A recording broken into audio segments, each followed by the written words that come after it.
Hello everyone. We have been discussing digital modulation techniques for few classes now, and we will continue digital modulation techniques for quite few more classes. So far we have discussed pulse amplitude modulation, phase shift keying and quadrature amplitude modulation among the digital modulation techniques.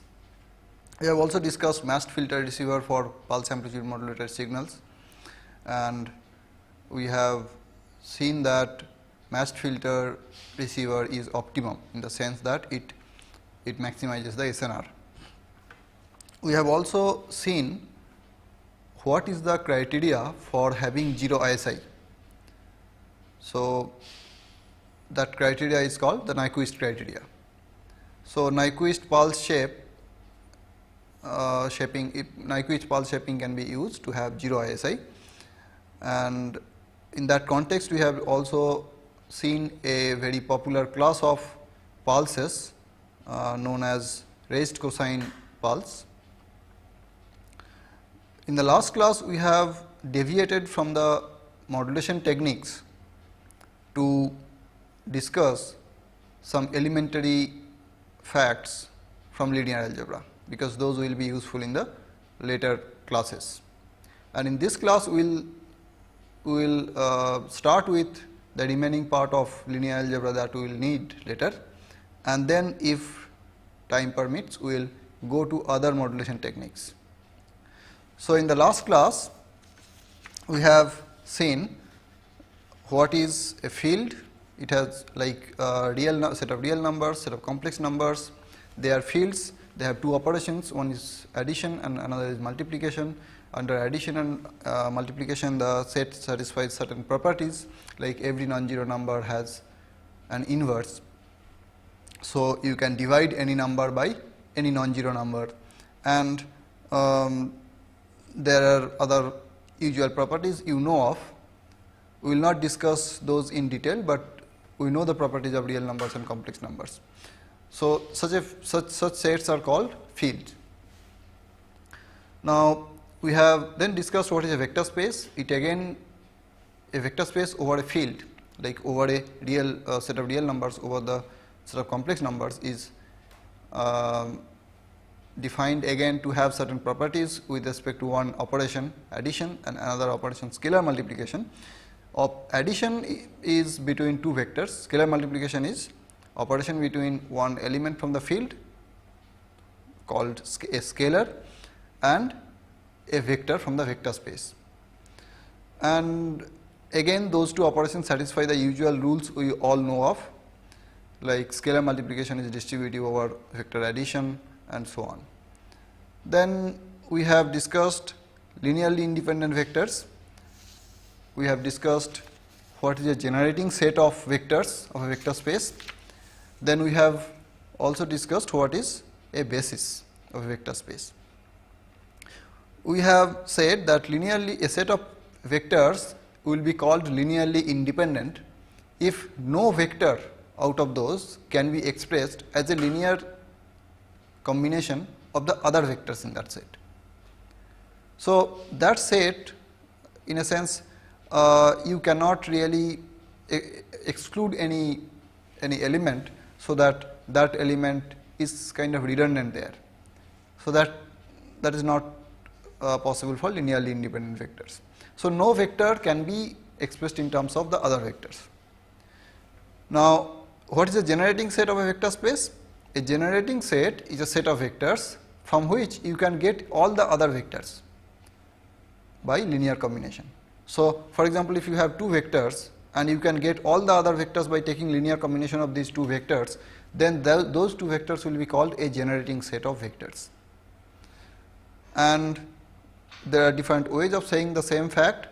Another way is to say that those two vectors span the whole vector space. Now, we will see what is the span of a set of vectors.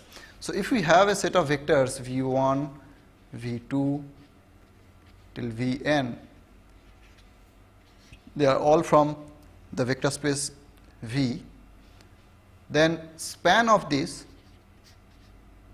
denoted this way, span of these vectors is the set of all vectors which can be obtained from these vectors by taking linear combinations.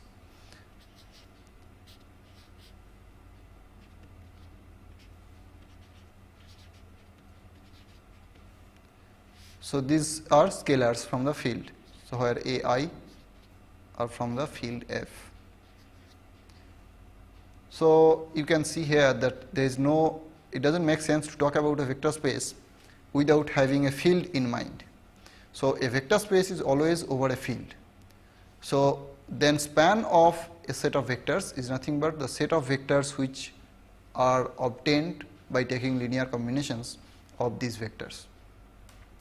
Now when do we say that these vectors, set of these vectors is a generating set of the vector space V?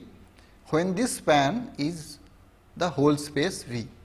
So this span in general, even if this, so obviously this will be a set of, this will be a subset of the vector space, because this is a property of the vector space that if you take two vectors, their linear combination will also be a vector. It will also be in the vector space. So this linear combination, because each Vi is in V, this linear combination is also in V. So this whole set is a subset of this V. But we can in fact say more. You can see that if you take two elements of this type, two linear combinations, one with AIs and another with BIs, let us say, then if you add them, that will also be a linear combination of these vectors. So summation AI Vi plus summation Bi Vi, another linear combination with different coefficients possibly, can also be written as a linear combination of those vectors where the scalars are AI plus Bi. So take any two vectors from this set, you add them, you get another vector in that set. And similarly, if you multiply a scalar to this vector, say by C, then you get CAI everywhere, and that will be also a linear combination of these vectors. So we see that this is such a set that you take two vectors from this set, you add them, you get another vector in the same set. If you multiply by a scalar to any vector there, you get another vector in that set. So this set is also a vector space, may not be same as this, but will be a subset of this. Such a vector space, which is a subset of this vector space, is called a subspace of V. So a vector space U, which is a subset of V, is called a subspace. Just like subset, you have a subspace. So span of a few vectors is a subspace of V, we know. Now when this subspace is equal to V, then obviously these vectors generate V, that is, this set of vectors is a generating set of V. So we say that a set of vectors is a generating set of V if the span of those vectors is V itself. But if it is not V, but it is a still subset of V, of course, then this is not a generating set of V. Okay. Then we have discussed, we have said in the last class that a basis is such a set, it generates V, and also they are linearly independent. In general, if you have a generating set of vectors, they may not be linearly independent. For example, if you have 1 0 1 0 1 and also 1 1, they generate the whole vector space R2. This we have taken R2, set of all pairs of real numbers. Now obviously these generate the whole vector space, because any vector AB can be written as A times 0 a times 1 0 plus b times 0 1 plus 0 times 1 1. So, this is a linear combination of these three vectors. So, any vector can be generated that way as a linear combination of these three vectors. So, these three vectors generate the whole space, but you can readily see that this vector is kind of redundant. Even without this, these two vectors will generate the whole space. So, that is also reflected in a different way if you say that this vector itself is a linear combination of these two vectors. So, we do not need this vector. So, these three vectors are not linearly independent because 1 1 can be expressed as a linear combination of these two, 1 times 1 0 plus 1 times 0 1. These two are the scalars. So, this vector is linear combination of these two. So, these three vectors are not linearly independent. So, these three vectors do not form a basis. They generate the vector space, but they are not linearly independent. We can have the other way around also. We can have a linearly independent set of vectors which are not a generating set. For example, if we simply have one vector here, this is linearly independent, but this does not generate the whole space. So, this is generating set,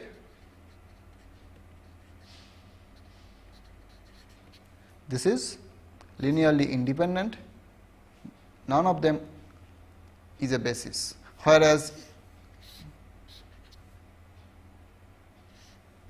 this is a basis. Okay. Now, let us see in terms of signals, that is functions. Now, if you have say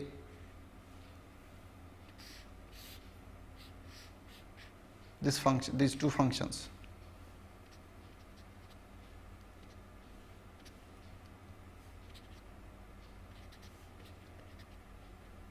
x or t. For signals, t is a better, more appropriate variable.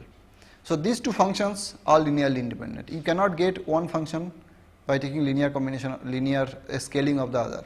They are linearly independent, and for example, if you take again say this vector, let us say 1 itself. This is, say this is f3x, this is f say t, f2t, this is f1t. These are not linearly independent because any of them can be obtained as linear combination of the others. Say take this one, f3x, f3t is just this plus this, f1t plus f2t. So, these are not linearly independent, they are not linearly independent, but they are linearly dependent. Now, we will later see how to generate a set of vectors which are linearly independent from a given set of vectors which are possibly linearly dependent. Now, before going to that, we will introduce some more concepts. One is length. Length of a vector v is denoted by this symbol, it is defined in some way differently for different vector spaces. For example, for Rn, it is defined as if V is say V1, V2, let us say x1, x2, xn, these are the components, then this is defined as root over x1 square plus x2 square plus xn square. There are different ways we can define this length, but this is the usual, the most natural length. In terms of length, you can also define what is called the distance between two vectors v and u. Suppose u is given by, u is y1, y2, yn. Then distance between them is nothing but the length of v minus u or u minus v, whatever. So this is basically root over x1 minus y1 whole square plus xn minus yn whole square. This is the distance between two vectors. This length and this distance, they are usually called Euclidean distance.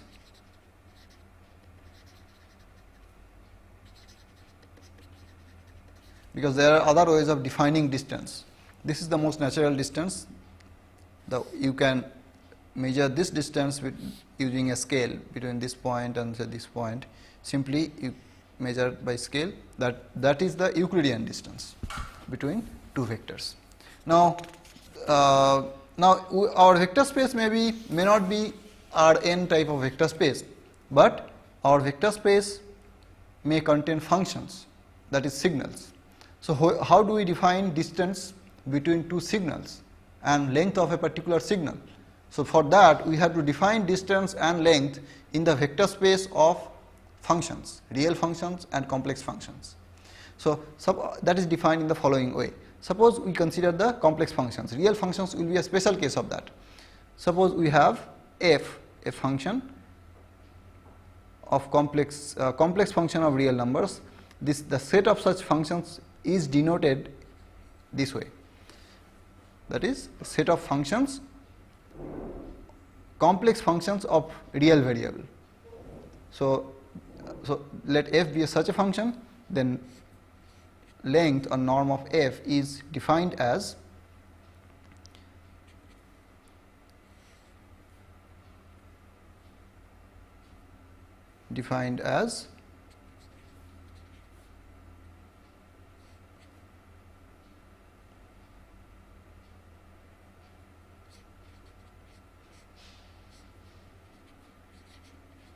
remember fx may be complex, so we take mod fx square dx, this integration. Now this integration may not converge, may not exist. So this length is defined only for those functions whose absolute value, square of absolute value is integrable. That means, what is this if we consider fx as a signal? What is this quantity, this integration? This is nothing but energy of f. So we are taking root over that. So this is now this part inside root, this part is the energy of f. Now we want to consider only the functions which have finite energy, that is for which this integration exists. So we consider only finite energy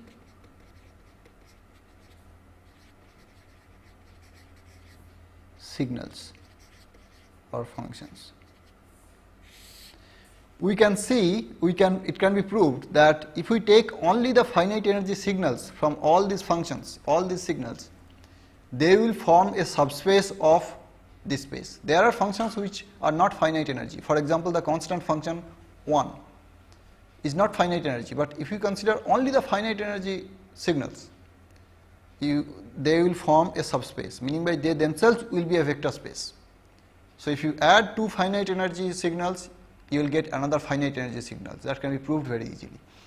If you multiply by a scalar to any finite energy signal, you will get again a finite energy signal.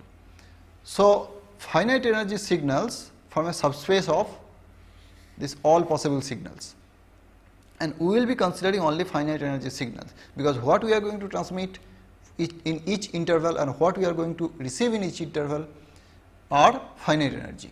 That is what is important to us. So for finite energy signals, in that vector space, the subspace of finite energy signals, we define this as the length, and then this is the length of finite energy signals. Now this is basically the root over energy. Now similarly, we can define the distance between two finite energy signals f and g this is d of f and g. This is basically the length of f minus g, that is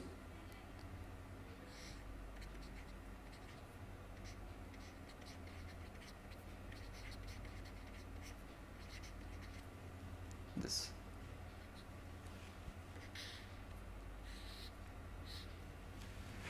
So, this is the distance between two functions. Let us see an example. Take two functions and try to compute their distance. Let us say f(x) is, let us take simple functions for which it can be computed very easily. This is suppose 1, 1, this is x, this is f(x). Then let us take gx, say this is 1, 1, this is gx. Let us compute first f(x) minus gx. f(x) minus gx, as you can see, obviously it is this 1, this value is also 1. So, we want to integrate the square of this from minus infinity to infinity. Integration of this function, as you can see, this is basically at 1 is going to 1 linearly. So, it is basically the function t from 0 to 1. So, this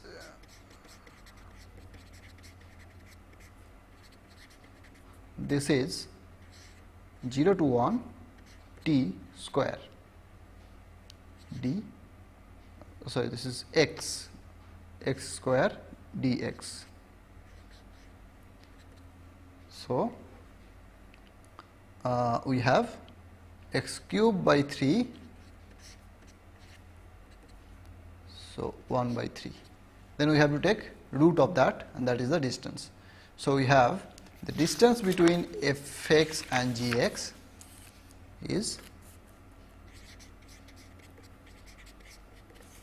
root over 1 by 3, that is 1 by root 3. This is the distance between f and g. Okay. Now, we will define another concept here similar to dot product. It is in fact dot product, but we call it inner product in general. So, inner product. This is the motivation for doing this is to check orthogonality of vectors. How do we know if two vectors are orthogonal? So, to check that we need inner product. So, inner product of two vectors v and u, we are considering a vector space, let us say v over a field f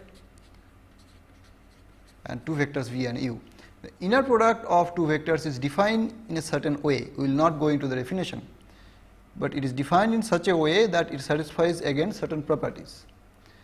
Those properties, we will not list all of them, but for example, there are properties like inner product of v with itself is always positive or 0. It cannot be, it is non-negative always, and it is same as the length of v square. So, inner product of v with itself is the length of v square. Okay. Now, and there is a very famous, and there are other properties like if you multiply by a scalar to any of them, the inner product itself will be scaled by that same factor. So, if you take alpha v u is alpha times v u, whereas if you take v alpha u, it will be scaled by alpha star. This is for complex vectors when f is complex.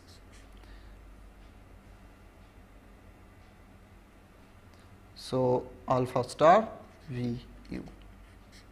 We will verify this for the inner products we know. Okay.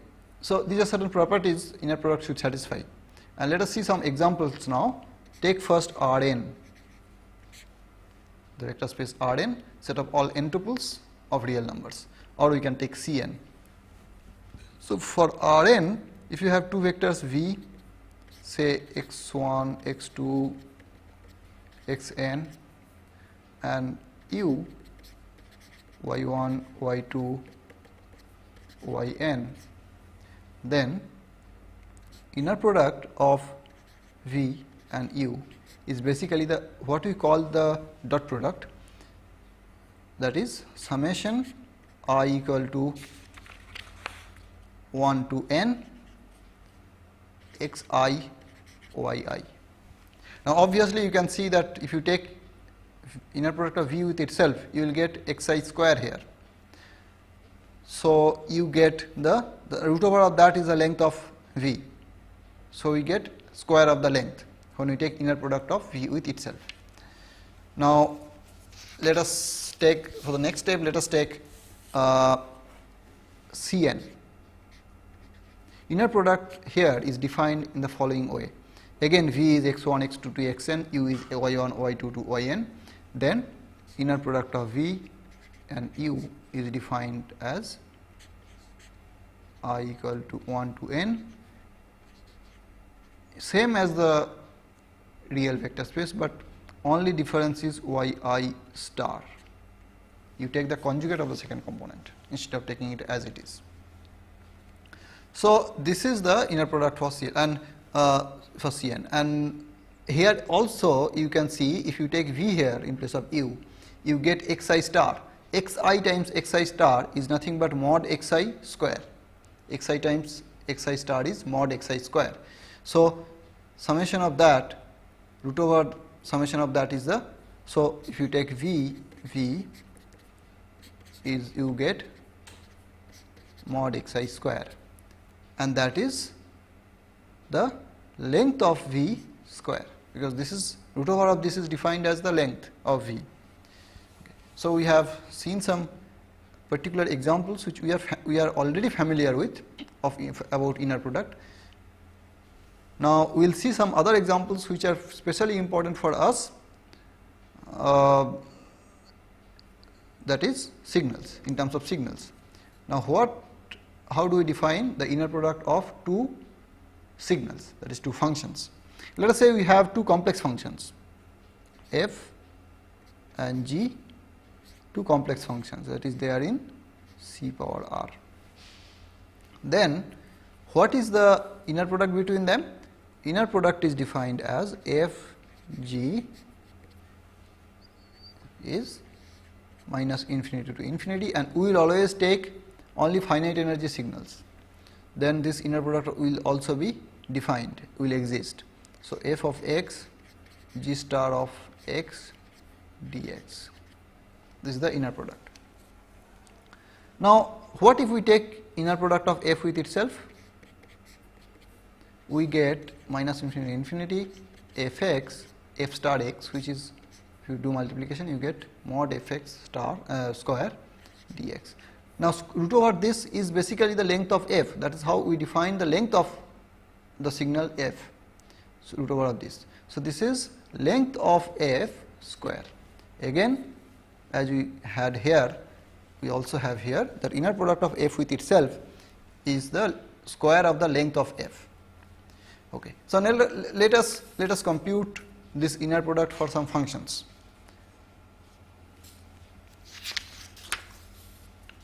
Let us say we have a function, again we take the same function, let us say we take fx and gx here. Let us take the inner product. So what is this function? This function can be said to be 0 to 1, this function is basically 1 minus x. So at 0 it is 1, at 1 it is 0 and it is linear, so 1 minus x. So if we want to take inner product, we take f g integration. We are particularly taking here, see here we had complex functions, but if you take real functions, that is a special case of this. A real function is also a complex function whose imaginary part is 0. So this star will not be there, it will be simply multiplication, because star of a real function is same as itself. So we have here fx, that is 1, so we will take the limit from 0 to 1, because it is non-zero only in this interval, and this function is just 1 times g of x. G star of x is same as gx as I said, and so it is 1 minus x then dx. So what do we have here? This is 1 minus x dx, so it is x minus x square by 2.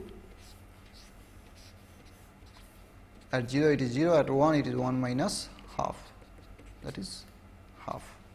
So the inner product of these two functions is half. Now let us take inner product of gx with itself. That will be obviously the length of g whole square. So length of g square will be simply integration 1 minus x whole square integrated in this interval. So that will not compute again, that is quite obvious. How to do it is simple. Okay. Now we said that inner product is the purpose of defining inner product is to define orthogonality of vectors. Now we can have as particulars as special case signals. Set of signals also can be considered as vector space. We have been always doing it. Now to define orthogonality. Now orthogonality of two functions or two vectors. So v and u are called orthogonal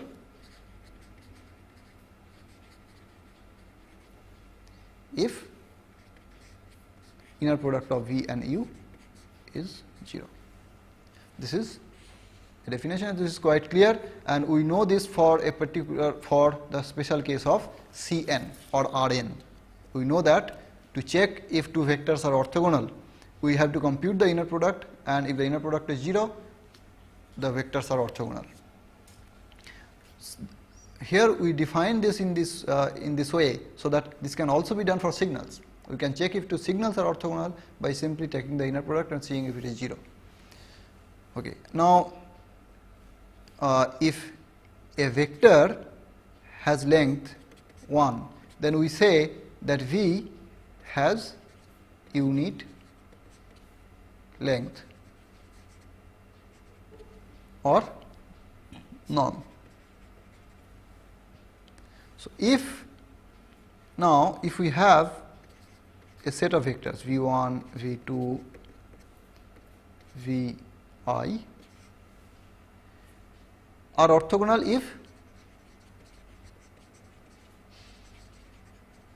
if any two of them are orthogonal.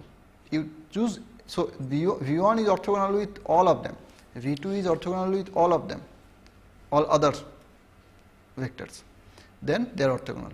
This set will be called orthogonal if inner product of vi, vj is 0 for I not equal to j. So you take any two, the inner product will be 0. Then this set is called orthogonal. Now this set is called orthonormal. Is orthonormal if it is orthogonal and so if it is orthonormal if it is orthogonal and the length of each vector is 1 for all I. Vi, length of vi is 1 for all I. Let us see examples. Let us see examples. Take the two-dimensional plane R2. If we have, say, this vector and say this vector, this is orthogonal 90 degree. So suppose this is 2 1 and this is 1 minus 2. They are orthogonal as you can see, but we will verify it here. Inner product of 2 1 and 1 minus 2 is 2 times 1 plus 1 times minus 2, right. So 2 times 1 plus 1 times minus 2, that is 2 minus 2, that is 0. So these two are orthogonal, but are they orthonormal? Let us see their lengths. So length of 2 1 is root over 2 square plus 1 square, that is root over 5, that is not equal to 1. Similarly, length of 1 minus 2 is not equal to 1. So even if one of them is 1, we will not call them orthonormal. These two are orthogonal. So 2 1 1 minus 2 are orthogonal, but not orthonormal.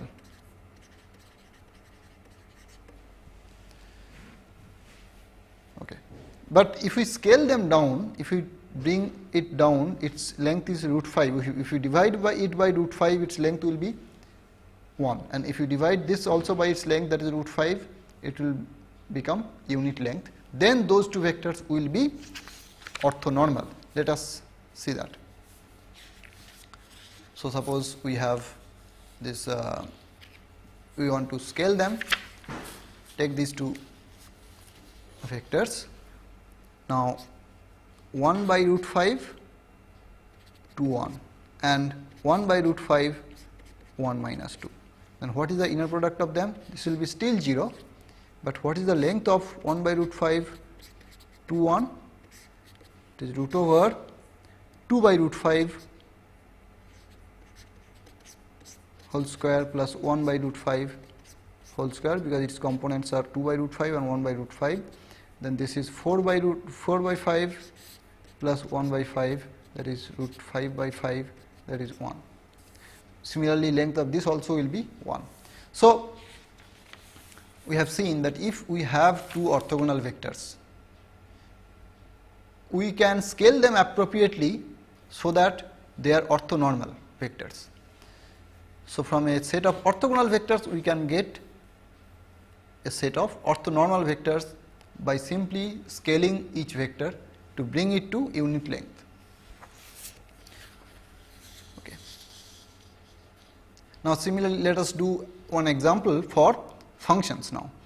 Suppose we have a function, suppose we have, say, a function, again say 1 1, and suppose we have a function, this is suppose f1 x, and suppose this is 1 f2 x. Then we want to see whether they are orthogonal. So what is the inner product in this for functions? Inner product is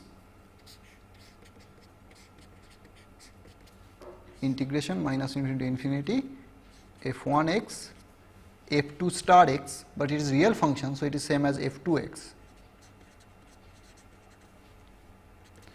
Now what is this? These are non-zero only from 0 to 1, and f1 x is just 1 and f2 x is 1 from 0 to half and minus 1 from half to 1.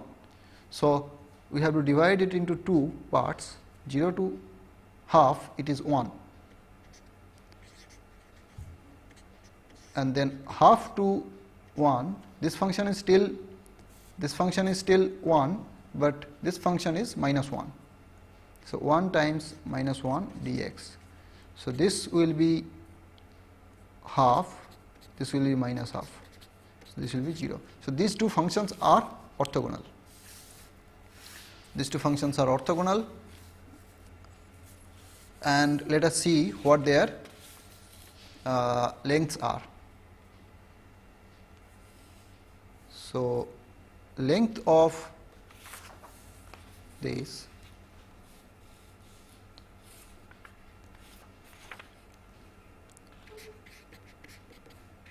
is 0 to 1, 1 square dx, and that is 1. So its length is 1, and length of this also can be seen to be 1. Take 0 to half and half to 1. In this interval it is 1 square dx, and in this interval it is minus 1 square dx. But this is half, this is also half, so 1. So both these functions are of unit length, and they are orthogonal to each other. So these two functions are orthonormal.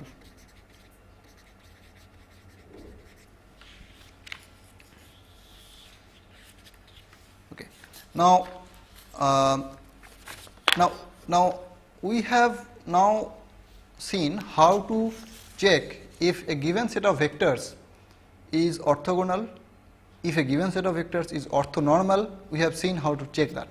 But suppose we are given a set of vectors which are not orthogonal, but we want to find a set of vectors which are orthogonal.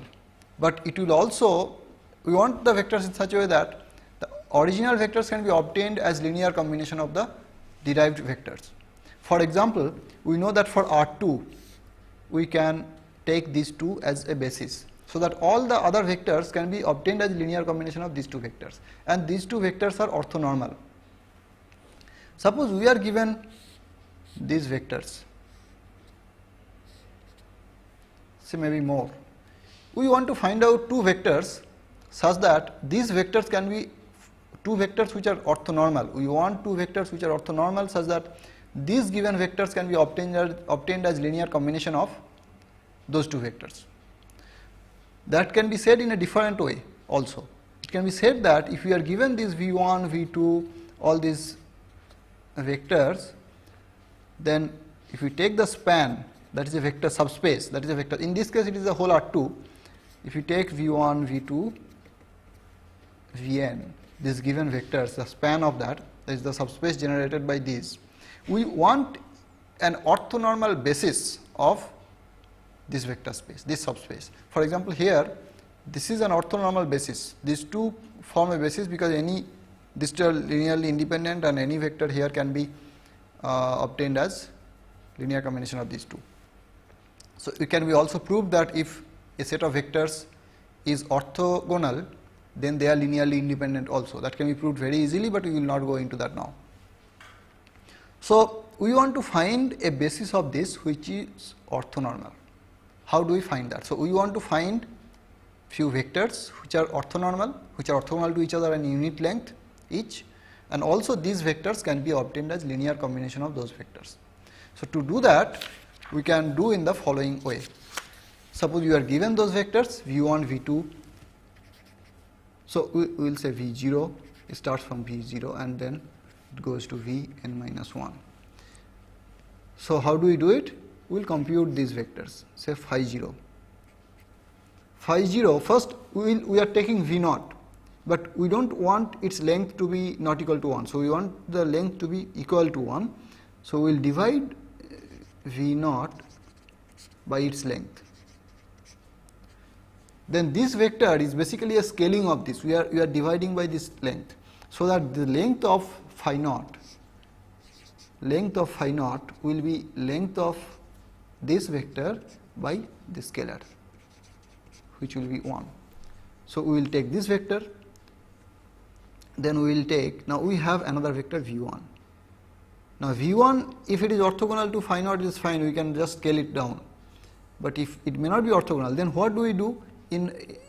Intuitively we know that if we are given two vectors like this, to find orthogonal, two orthogonal vectors, we first project this, we get this vector, you subtract this vector from here, then you will get this vector. So this is sum of these two vectors. So this vector is nothing but this minus this vector, and this vector, new vector, is orthogonal to the first vector. So to get the first a vector orthogonal to the first vector, from here we subtract the projection of this on this from the original this vector.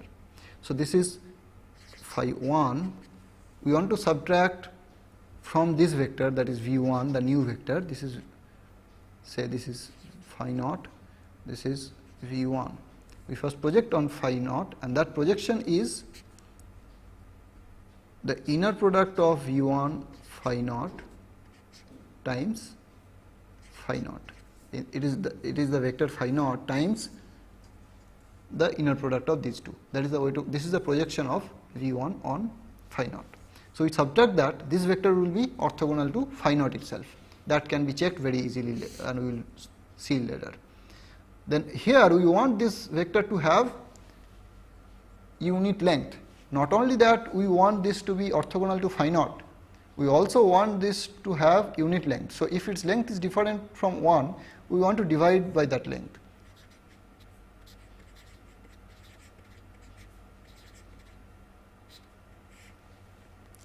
Now, we can see, because we are dividing the length of this, we will get length of phi 1 equal to 1.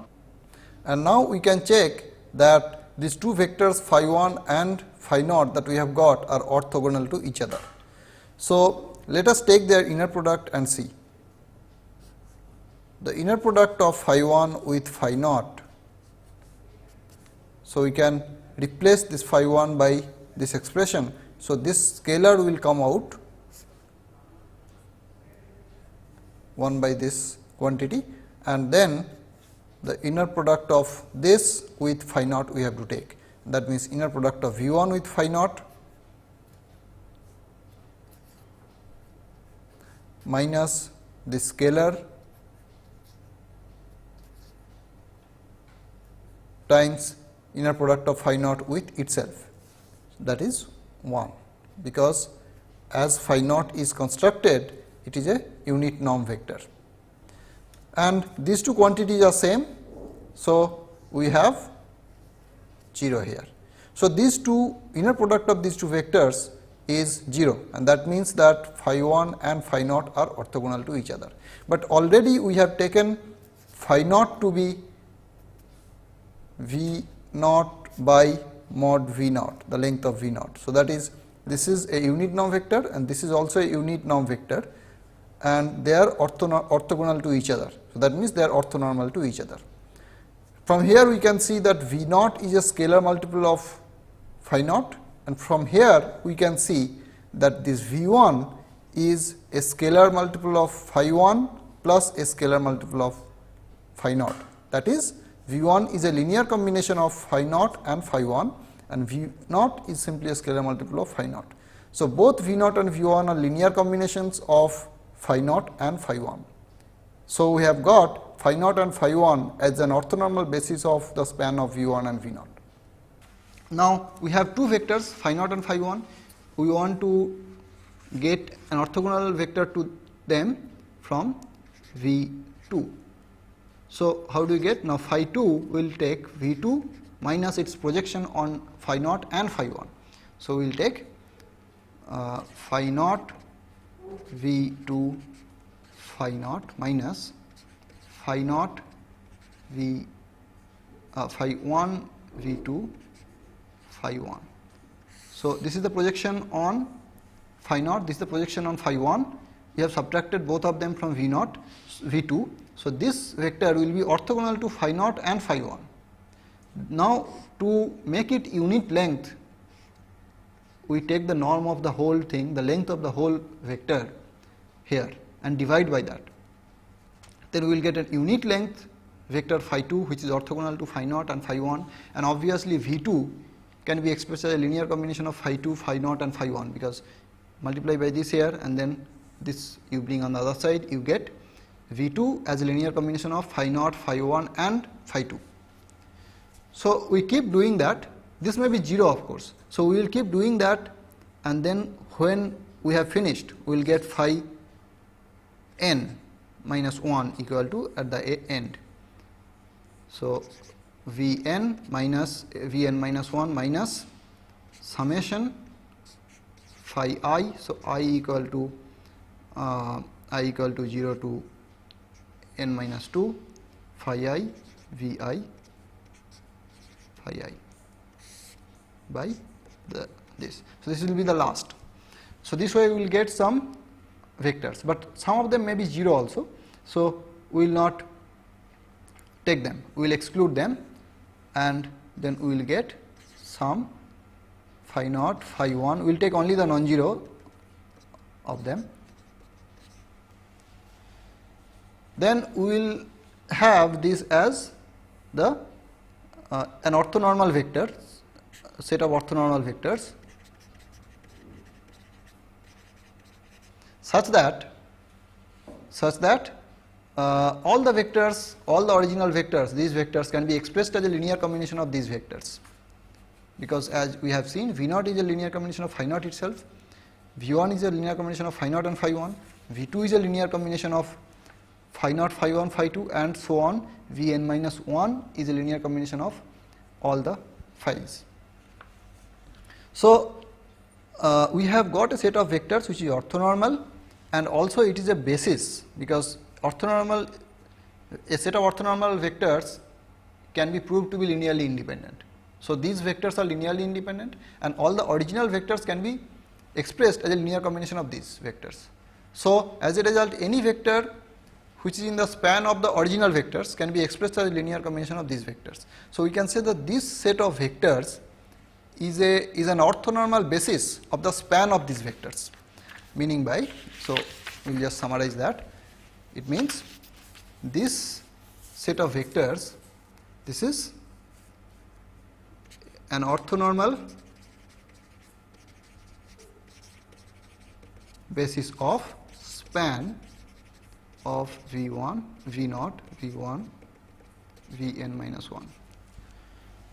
So, we have seen how to construct an orthonormal basis of the span of a given set of vectors. This procedure is called Gram-Schmidt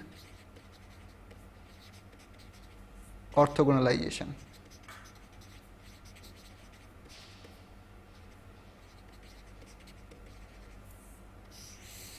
It is a very important, very useful technique.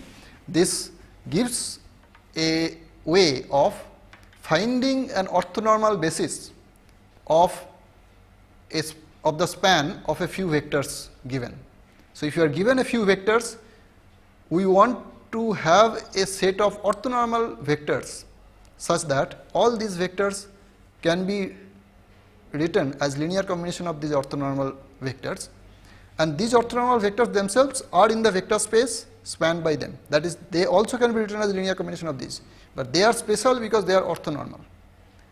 So, they are linearly independent first of all, and then they are also orthonormal. So, this will be more or less sufficient for sufficient linear algebra background that will be required for the later classes, and in the next class we will restart on digital modulation techniques. Thank you.